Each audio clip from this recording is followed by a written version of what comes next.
वैभव अग्रवाल है। ये बहुत जरूरी सा है, जरा सब पत्रकार भाई सुने। वैभव अग्रवाल स्थानीय विधायक 89 विधायक का रिश्तेदार, जिसकी बांके बिहारी के नाम से कंपनी है, आप नोट करें।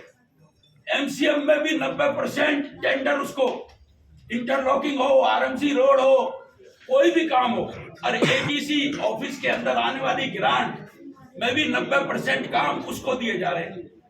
जनता किससे बात करेगी गुणवत्ता की? किससे बात करेगी मटेरियल की? किससे बात करेगी कि वो सड़कें अच्छी बन रही हैं, गलत बन रही हैं? जब स्थानीय विधायक का रिश्तेदार ही 90% टेंडर लेगा और 90% ठेके लेगा, वो सड़क बनाने का, इंटरलॉकिंग का काम करेगा, एडीसी ऑफिस के टेंडर सारे वो लेगा, नगर निगम के सारे टेंडर वो लेगा, तो हम कैसे उम्मीद रख सकते हैं कि फरीदाबाद को अच्छी सड़कें मिलेंगी? कैसे उम्मीद करते हैं कि अच्छी क्वालिटी की इंटरलॉकिंग टाइल मिलेंगी? कैसे उम्मीद कर सकते हैं कि मटेरियल अच्छा होगा? ये भी एक जांच का विषय है। जब चौकीदार ही चोर होगा तो सुरक्षा कैसे होगी? धन्यवाद। देख सकते हैं लखन कुमार सिंगला। और अब 9 साल हो गए हैं आईएनटी में, आज तक कोई मदर यूनिट नहीं आई है। पूर्व विधायक पिछले कार्यकाल में यहीं से तो 2 मंत्री भी थे, विदेशों तक गए और कहते रहे बार बार आईएमटी में मदर यूनिट लाएंगे, लेकिन आज तक कोई मदर यूनिट नहीं है। इसी तरह सबसे ज्यादा रेवेन्यू देने वाला फरीदाबाद है, लेकिन वहाँ कोई भी मूलभूत सुविधाएं आज तक नहीं दी गई।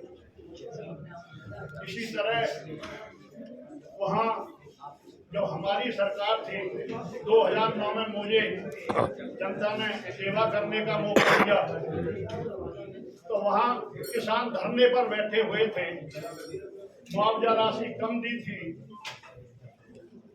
तो मैं बगैर बुलाए, जबकि जिसकी सरकार होती है उसका नुमाइंदा कोई उसके खिलाफ नहीं जाता, लेकिन बगैर बुलाए, क्योंकि मैं भी एक किसान का बेटा हूँ, उसके नाते बगैर बुलाए उनके बीच में गया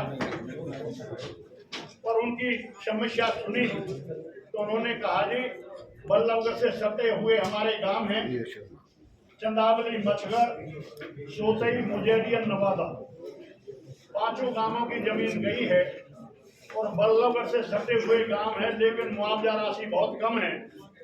हमें मुआवजा राशि बढ़ाई जाए।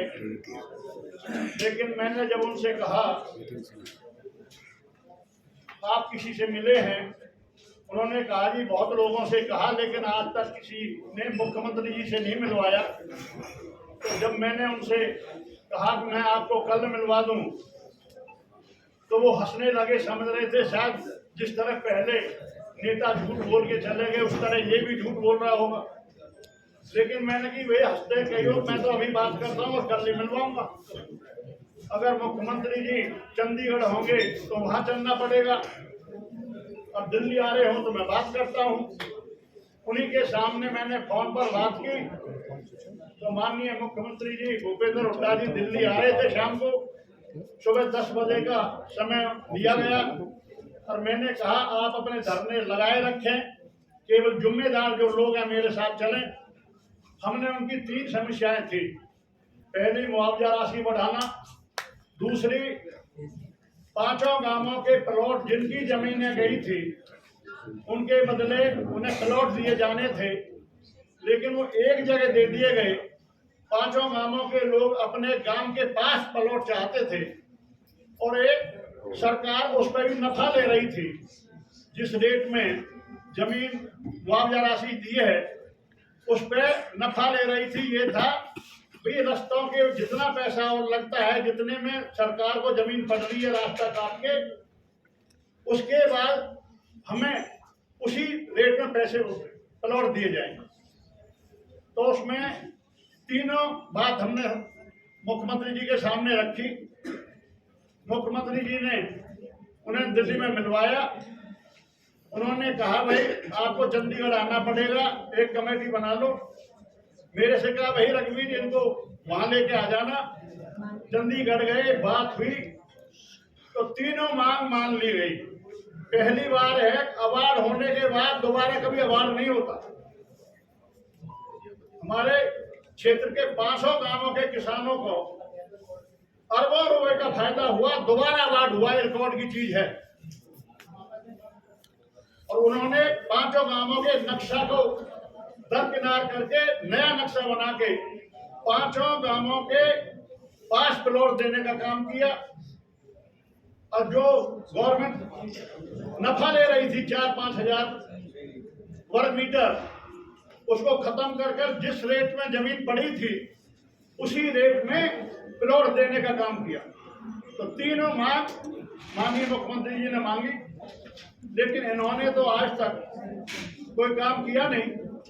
IMT में आज तक कोई भी मूलभूत सुविधा देने का काम नहीं किया। अगर आप कभी जाने का मौका मिले तो सड़कें भी सारी टूटी पड़ी हैं। इसी तरह किसानों से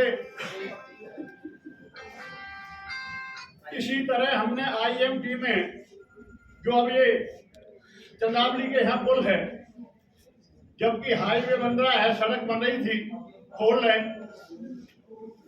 क्योंकि यहाँ KGP से रास्ता आता है, चौड़ी होकर बन रही है 4 लेन। तो यहाँ पुल बनना, हाईवे जो बन रहा है, हाईवे का जो जा रहा है उसके नीचे से पुल बनना जरूरी था, लेकिन उसको ना बनाकर 100 गांवों के लोगों ने फिर धरना दिया।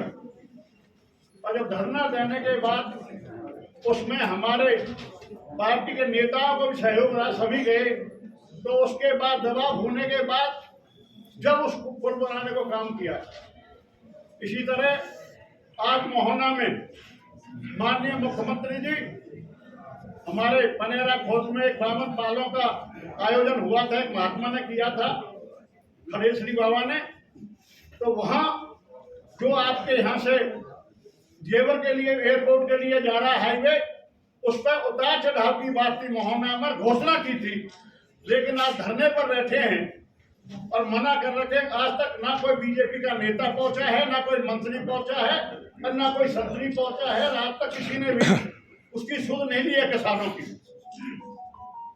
और आज वहां के किसान परेशान हैं, क्योंकि KGP से मोहने के वहां अगर कट होगा उतार चढ़ाव, तो जो हमारे झांसे के यहाँ मौजपुर उतरता है KGP से, वहां से नजदीक पड़ेगा। इधर पलवल की तरफ से आने वाले को नजदीक पड़ेगा, KGP से दोनों तरफ से आने वाले को उतार चढ़ाव को नजदीक पड़ेगा। वरना यहाँ केरी हाईवे पर आना पड़ेगा, जब वहां जाना पड़ेगा। तो इसलिए सरकार से मांग भी करते हैं, जो किसान भाई बैठे हैं उनकी मांग को पूरा किया जाए, क्योंकि खुद मुख्यमंत्री की घोषणा है